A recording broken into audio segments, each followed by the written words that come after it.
All right, we are now joined by our race-winning crew chief, Adam Stevens. Adam, this is the team's third win in 4 weeks. You guys have won at a road course, mile and a half, and now at a short track. Talk about the speed you've had in this car over the past few weeks and the team's performance today. Yeah, we've been putting good cars on the track. I think last week we arguably had the best car, or certainly good enough to run with them. This week we definitely had a top 2 or 3 car, and we had some misfortune turn into some good fortune with the way those cautions fell there when there was oil on the track and he thought he had a flat right front. But part of the game is about preparing a good car and executing all day and putting yourself in positions to take advantage of things like this. Plenty of times you put yourself in a position like this and it goes against you, but today it definitely went for us. We'll go ahead and open it up to questions. Please state your name and affiliation. We'll start here with Bob. Jim Uttershaw, Observer. Adam, I know nothing is official until you can get into the top 30 in points, but at this time, given your performance over the last month or so, is this a team that can win the championship? Do you feel you're at that level? I have a quick follow. Man, that's a tough one. I think so. I think it's all about how we prepare the cars and execute, like I've said, and we've shown, even while Kyle was gone, I feel like we've shown that we have speed and we have solid cars. Since Kyle's come back, maybe it's put a little bit more speed in them. To that point, with the chase format, with the eliminations and then it all coming down to one race, if we can keep our head on our shoulders and get in first and then, continue to prepare good cars and execute, I think we can. And to kind of follow up on that, with Kyle missing the first 11 races, you didn't have the opportunity to work with him at the beginning. He didn't have any time on the track on this original rules package that has since changed some. Has anything about his performance surprised you, or are you just accustomed to seeing such things from Kyle? Well, one of Kyle's strongest suits behind the wheel is being able to adjust, to changing track conditions, to different cars, to different rules packages. We're certainly behind the 8 ball still with the number of laps that we have versus the number of laps that everybody else has with these packages. A lot of stuff changed. The spoilers changed, the splitters changed, a lot of the body panels changed, and he got a carbon seat this year to meet the rules. So all that changes the feel that he gets from the car. So, and then, there's the problem with getting adjusted to his feet and those things still continuing to get better. So, it's pretty amazing that he's been able to adapt as well as he has and still get everything out of the car with as much stuff that has changed and the leg up that the competition has just as far as number of laps with all this new stuff. So, I think that he can do that because he's dedicated. He can do that because he has a very diverse background of cars. And he's not used to everything feeling one way. So if it doesn't feel just like he thinks it should, that's okay. It's just different. We'll go back to Nate and then up to Bob.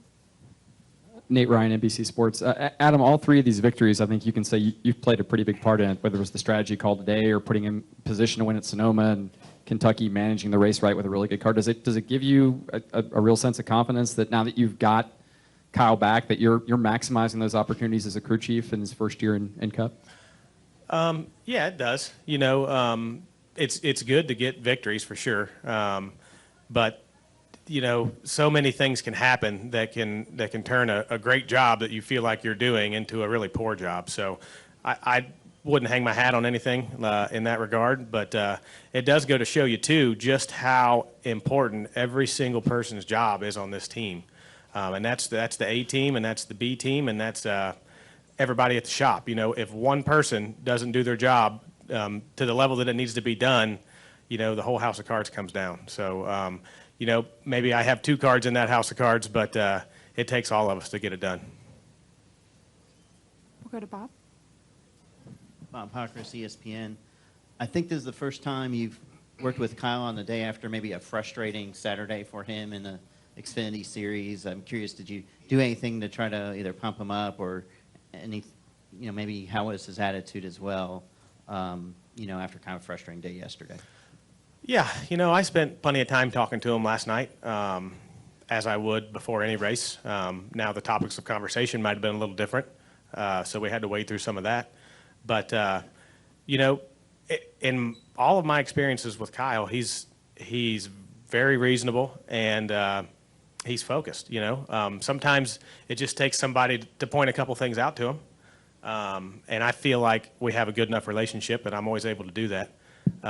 But, you know, it was pretty standard, other than a little bit of the conversation covering his frustrations from the Xfinity race. But, you know, Kyle is one of his greatest strengths, I've said before too, is being able to focus forward. And the more you put on him, it seems like the better he can perform. So it didn't have any bearing on anything we did today, that's for sure.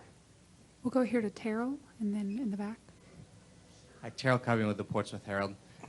For not just your team, but for all of Gibbs to come in here and perform the way you have this weekend, knowing this is the second track in the chase, how much confidence does that give you, and how much data were you able to collect to say, hey, let's come back and do it again? Wow, that's a good question. I didn't come in here with any thoughts of this being a chase track, to be honest with you. You know, because we are so committed to having to run good now, we probably didn't spend much time exploring or doing things. We did a couple things in practice, I guess, that we probably didn't need to get a direction. But there's enough of us now with 4 teams that we can gather some pretty good notes and always be a little bit better when we come back. I felt like all the Gibbs cars at times showed speed. Certainly Carl did today and in qualifying trim and all through practice, and Matt and Denny did as well. So we definitely have a good baseline to work from and some good ideas for some directions to improve. We'll go right here.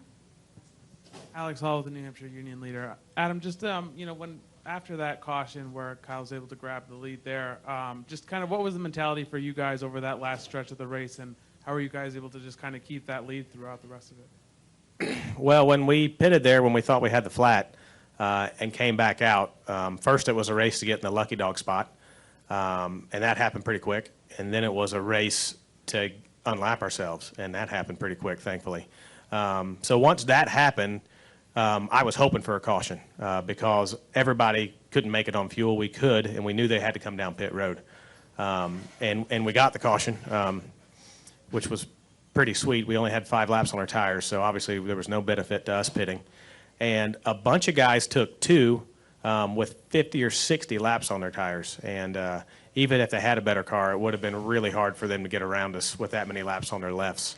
And from that point on, it was just a matter of not overworking the tires because we were certainly done pitting at that point.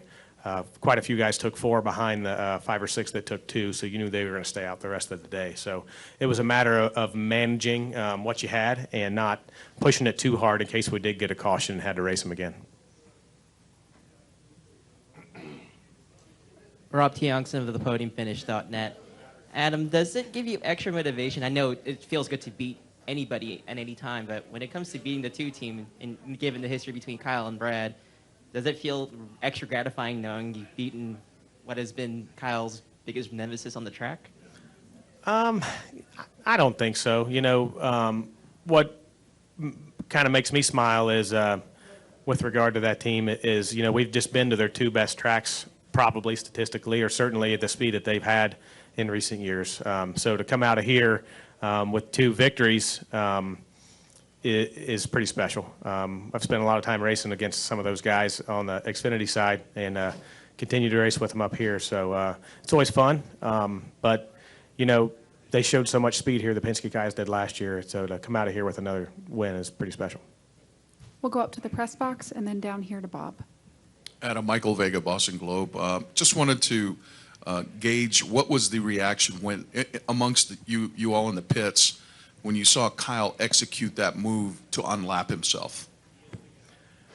Yeah, I didn't think that. I thought he was another 3 or 4 laps away from being able to do that, but they were slipping in the same stuff that he slipped in, so it kind of closed the gap a little quicker than it should have. But man, once he did that and then squeezed through the center, we knew that things were looking our way and that we were going to have a good finish no matter what happened.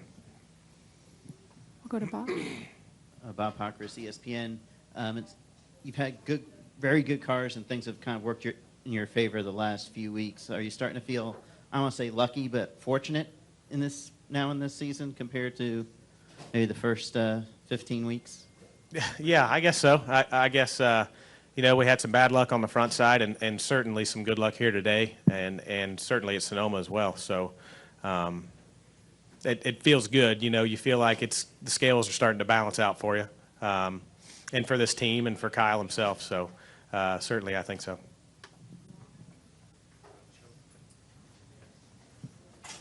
We are now joined by our race-winning car owner, Coach Joe Gibbs. Joe, 3 wins in the last 4 weeks by the number 18 team. How has it been watching the team rally behind Kyle's return and performance? Well, I think I said before when we won Sonoma, with Kyle, it was a great sports story. I think this only adds to it. I think he's been on a tear.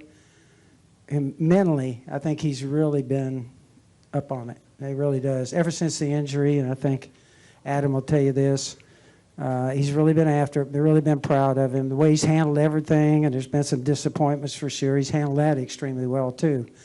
And so it's a tribute to Adam, and teaming them up this year has certainly meant a lot. I think Adam would tell you this, our entire group of drivers and crew chiefs get along great right now in all of our technical meetings. It was great today for Norm and Interstate Batteries. Somebody think about it. They're 24 years with us. Our founding sponsor. We wouldn't be here if it wasn't for them. For Norm and Scott, and then all of the Mars family. We were fortunate enough to have Tracy here with M&Ms. And so we've been blessed, really. We've got great people. I appreciate everybody back at the race shop, all of our other sponsors and our drivers and everybody that's chipped in to make it a total team effort. We'll open it up to questions for Coach Gibbs and for Adam. Start here in the front with Terrell. Terrell Covey, Portsmouth Herald. You see in other sports, particularly football, which I know you have some familiarity with, teams kind of get their backs to the wall and make a run to a championship. Do you guys feel like, A, that's possible in NASCAR, and B, that you kind of might be getting a little bit of that vibe right now? Well, for me, I think obviously you get on a roll, and if you got real good teams, and in pro sports, really what you find, if you got a weak link, you're not going. And so I think over here you got to have a great crew chief, driver, pit crew, and support team back at home. And also in our sports, you got to have other drivers to add information and crew chiefs that add information. So it's total team. Very unusual team sport when you think about it. You got 4 entities at the racetrack, but everybody is one big team back at our race shop, and we work together. And the other thing about this sport, which I love, is the fact you can't race without a great sponsor. Other sports, you don't need sponsors. Football, basketball, baseball. Over here, you got to have a big part of the team as a sponsor. And so today is Interstate Batteries, and then, like I mentioned, M&M's is a big part of that car. So it's a very unusual dynamic, and certainly in sports, we all love it because what? You can have great victories and you can have great defeats. We had a real terrible thing happen to us at Daytona, and we've come all the way back after 11 weeks, and to be able to get 3 wins here is really special. I appreciate our partner, Toyota, and all they do for us. We wouldn't be here if it wasn't for them. So I really think what I'm proudest of is everybody together as a team. I think we're really pulling hard together. As everybody knows, we were down for a while, particularly at intermediate tracks, and so we've worked real hard to try and get back. Mark Garrow, PRN. Coach, a couple of questions. Number one, I think it's like 121 points out of that 179-point deficit, whatever it is. How confident, given this hot streak, that he can get to 30th? He's 33rd now. Do you feel more confident now that it's sort of in sight? Well, I think it sure helps. It's just like you said, if you can see it, it's a lot better than where we were before when we started, being way back over 100 points. I think right now, I think Kyle seems to just be still very, very aggressive. He's not points racing. He's after it. And probably he and Adam have talked that over. Adam probably can answer better than I can, but I think they're trying to keep themselves up front. and try and get good finishes. Anything can happen in sports, so I'm always nervous about it. You know, you can break apart, you can have wrecks, you can have freaky thunderstorms and stuff that's already happened to us. So I think you just have to keep our head down and keep digging. Over the years as a football coach, you saw a lot of great athletes make remarkable comebacks from really serious injuries. How does this thing stack up with, you know, Kyle coming back and having as much success as he's had? Well, I think it's a great story. It's a personal story for him because, you know, you see somebody like that suffer such a tough injury. And we were really worried about Sonoma being able to even drive the race. I will say this. I went over to his house. Adam was over there visiting right after the surgery on his foot, and he was bright-eyed and after it. He was already working out and trying to get off the bed and everything else.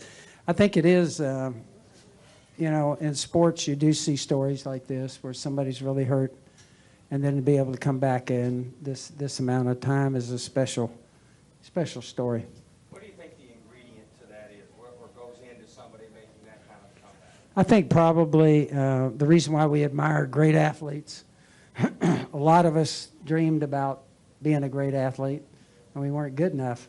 And then you see the people that are good enough, but then there's only a few that are really, really special in a sport. You know, and I think Kyle is one of those in racing because he has unusual ability, but also has a real fire and a passion for what he does. And so that kind of comes through, and I think it showed up over these last 5 weeks. We are now joined by our race winner, Kyle Busch. Kyle, talk about how important it was making that pass in the leaders to get back on the lead lap with about 50 to go. Hold, please. After you get your water.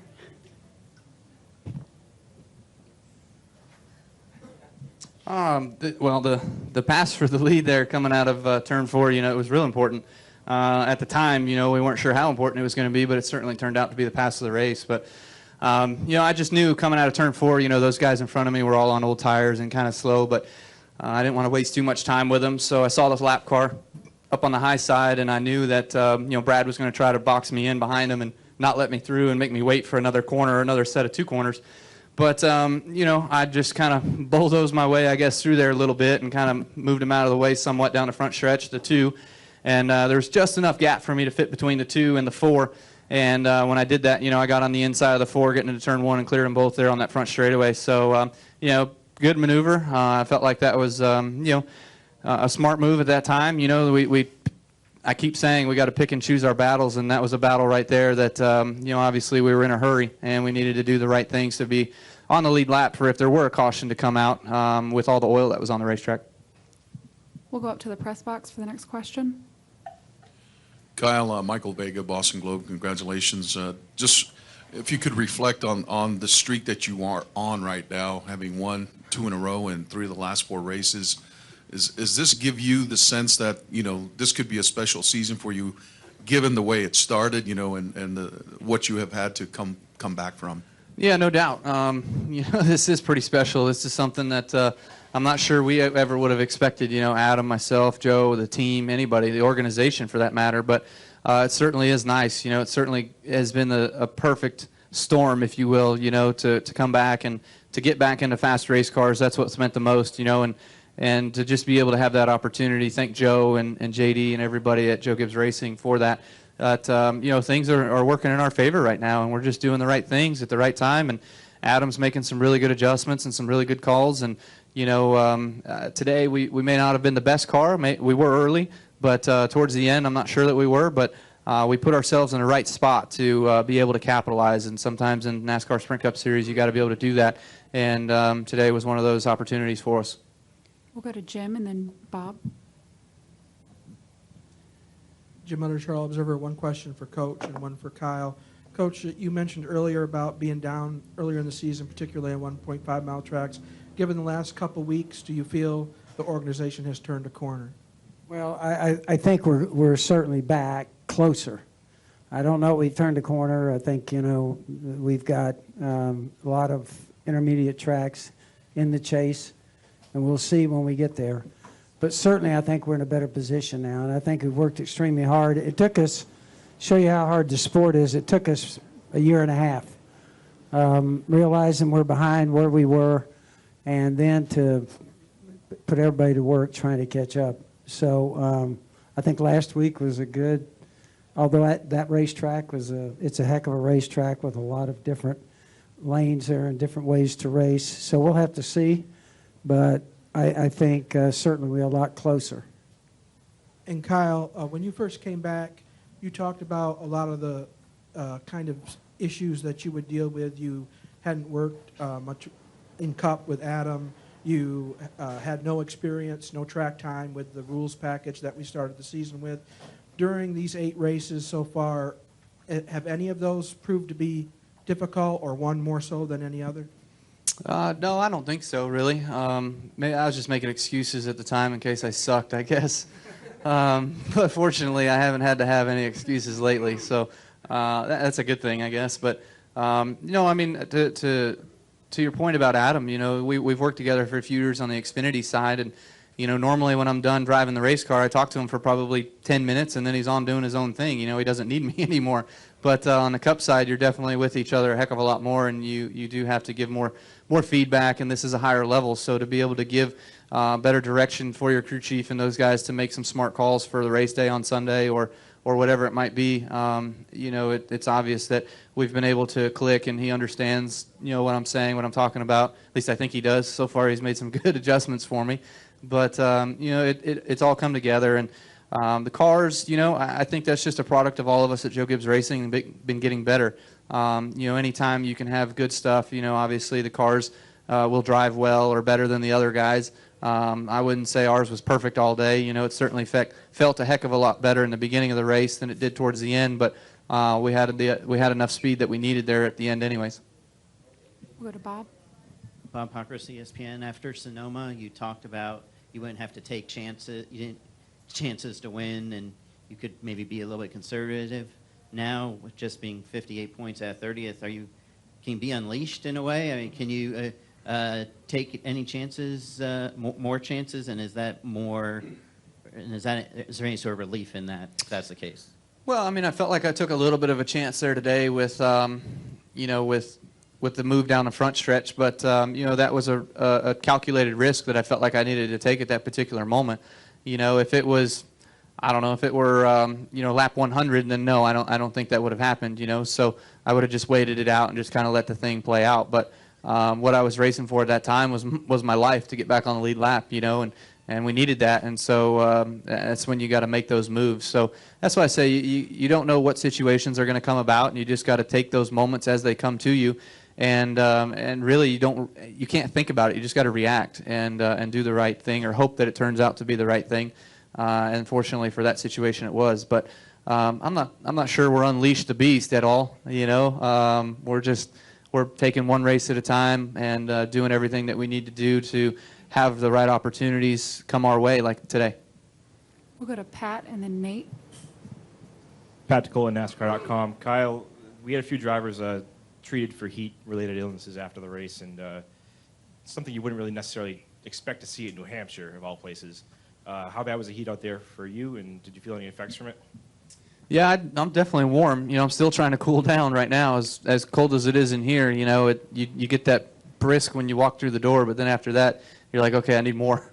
It's warm. You know, this is one of the warmest days I think I've ever remembered up here in this part of the country. So, fortunately for me, I was all good. I've got a really good team of guys that work on my seat for me, and I've really been nitpicking them a lot this year to try to get more and more comfortable each week. But it's really paying off, hopefully, now that they see us winning some races, and I'm thankful to them for giving me the right cooling and everything that I needed. So I was good.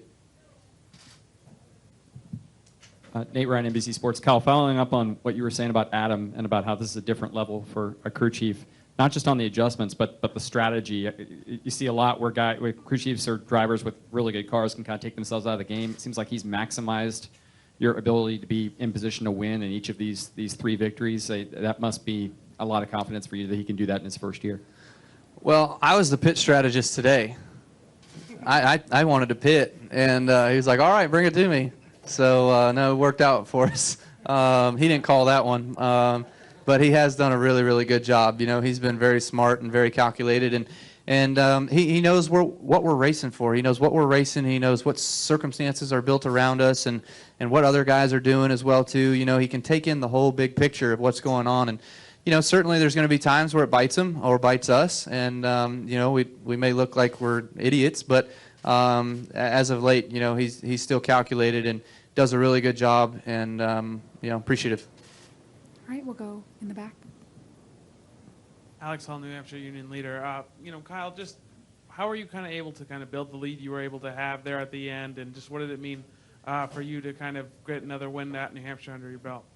Yeah, I had a really fast car on that restart. I think it may have been the scuff tires that we had because we ran 5 laps and then they kind of got a chance to cool down, and essentially they were scuffs, and everybody else was still on their stickers, so they were all kind of sliding all around back there, and I was able to get away a little bit. I wanted to build up probably a bigger lead just in case, but I also wanted to save my stuff, so I was just kind of riding out there once I got to about 1.5, 2 seconds. I was just kind of riding, trying to save my stuff, and fortunately, I don't know if I saved enough or if I didn't get a big enough gap, but Brad was fast at the end. He started to run us back down, and that's where I say we've got some work to do to try to get our stuff a little bit better. I'm not sure we're maximizing everything we need, and I think I've got some good ideas about that, but we'd like to get our cars better on the long run, because that's what you see here at Loudon, a lot of long runs. Rob T. Youngson from thepodiumfinish.net. This question's for Kyle. It seems like some drivers have a very good track that they feel really comfortable or at home with, and Loudon seems to suit your style, or at least we talked about it before last year. Like, you just seem to excel here real well. What is it about Loudon, without giving too much away, that you find to be like that suits your style? That's a trick question, because when I ran here for Hendrick, I really struggled the first year, and then the second year I won a race here. I was running up front, running third, whatever, and then I seemed to struggle for a long time, finishing up with Hendrick and then going to Joe Gibbs Racing. We really didn't have a lot of good finishes here, but as of late, we've really put some good finishes together, and had some strong runs with Darian Grubb coming over and helping on the 11 car. I feel like maybe that was a little bit of it. But, Dave also, we just kind of completely revamped what our thought process was for this place. And when we did that, it seemed to really help us. And, you definitely have good race cars, can make your job a heck of a lot easier, And that, too, qualifying up front seems to help us as well, just not having to be able to battle through the field and take chances with our race car and on beating it up. Do we have any additional questions for Joe or Adam? Okay.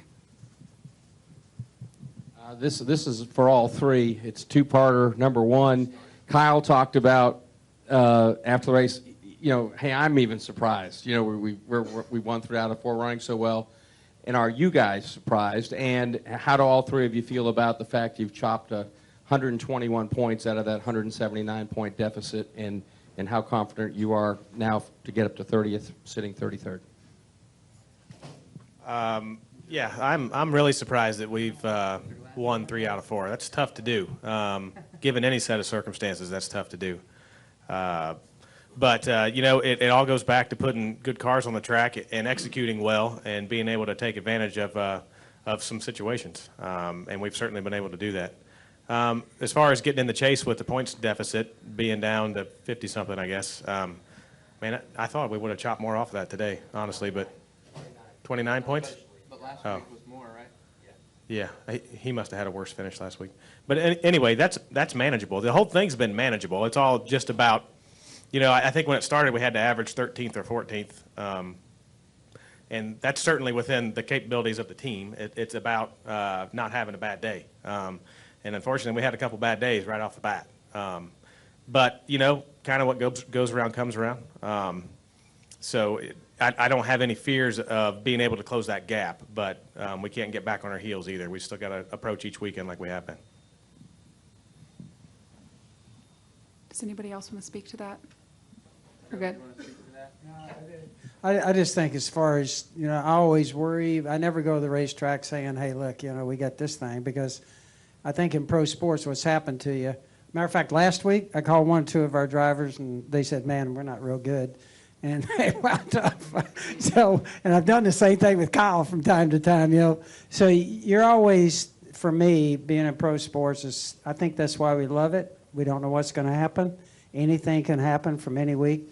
I would say that this has been a pretty amazing thing, what Kyle and Adam have been able to do with our entire team, because there's one thing to win races and get on a hot streak, but to come back from, you think about our team for 11 weeks, those guys going over the wall and everything, I'm looking at their face and their eyes, and, you know, it was just extremely hard for everybody, including our sponsor.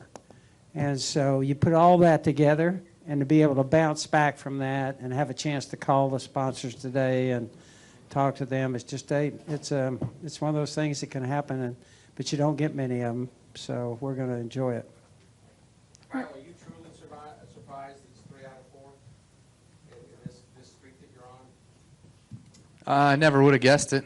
You know, if somebody would have said, hey, you're going to come back and you're going to win, you know, 3 of 4, or 3 of, how many have I raced now? 8, whatever. I would have said, yeah, right, you're crazy. You know, but it's certainly doable. And like I said, you know, I got to give credit where credit's due, and our race team's really good right now. You know, Joe got on them a little while back and told them, let's fix this. And they listen. When Joe talks, they listen. So you need to talk more often. But, you know, we've been doing a really good job. And, you know, I think the organization has as a whole. Carl was really fast this weekend. You know, we kept ourselves up front today. Our pit crew did a really good job. We executed. And that's what you got to do on these days. You know, there's you know, the 2 cars should have probably been the fastest car, or was the fastest car last week, was a little bit this week. And yet somebody beat them. You know, they executed just a little bit differently, and were able to win the race. So that's going to happen to us too. But we just got to take what we can get when we get it, and you know, take those opportunities and make the most of them. Coach and Adam, if you'd like to go ahead. We do have a few additional questions for Kyle. We'll go up to the press box. Thanks, sir. Kyle, Michael Vega again. Just wanted to ask you if you could just compare and contrast your feelings about the way when in your comeback, when you had those 2 wrecks in the first 4 races, and you're staring at that 179-point deficit. Did it seem insurmountable to you at that point? You know, and then to contrast that with just the role here, do you feel like now you've left no doubt that you're going to make this chase? I mean, when the deficit was as big as it was, you know, we certainly wished it was smaller, you know, but I could have come back later and the deficit would have been bigger too, you know, so who knows. I feel like everything's just, you know, there's a plan in this world for all of us, and God certainly put one on my table this year that I don't know that I've ever really had this big of a challenge before, but that was in the injury and now, you know, getting back in the race car and getting back in the chase. So, you know, in my mind, the opportunity I got put in front of me was to run 20 championship weeks from here on out to the end of the year. That's what it's going to be for us. And we're making the most of that right now. I certainly didn't do a very good job of that at Dover and at Michigan. So, you know, we'll continue to make sure that we're smart. Final questions for Kyle. We'll finish up here with Terrell. Kyle, I asked Coach this as well, but for you guys, in other sports, you see teams kind of get their backs to the wall and make a run. Do you feel like you guys are sort of getting into that groove right now where you can, because you're in that championship mindset now, you've got to be up there every week, where it gives you an advantage as you head into the chase, hopefully? Yes and no. I mean, sometimes I always haven't been the smartest points racer out there. You know, I've put myself in some bad spots, and you know, I don't know that our backs are in a corner, but it's certainly, you know, we're not like the rest of everybody else. You know, we're not in that same position as they are. So, you know, I've made mistakes in the past, and hopefully I don't continue those same mistakes this year, but who's to know? We'll just continue on and you know, try to strive and do the best we can each and every week. And thankfully I've had really good partners stand behind me this year with Interstate Batteries and M&Ms and Monster and Toyota and everybody that's really stepped up to the plate and have helped me not only in my recovery, but in having some good race cars on the racetrack for when I returned. You know, we were able to do this and have the success that we're having. And there's no better way than to chopping off a deficit than winning races. So this certainly feels good. And you know, I'm probably running at 100%. I don't know if everybody else is running at 100%. You know, but if they are, then we're beating them. My 100's better than theirs. You know, But if there's guys out there that are only running at 80% and they're finishing third, fourth, fifth, then we better watch our backs for when they do turn up the wick and chase time hits. All right, thanks for joining us today, Kyle, and you. congratulations.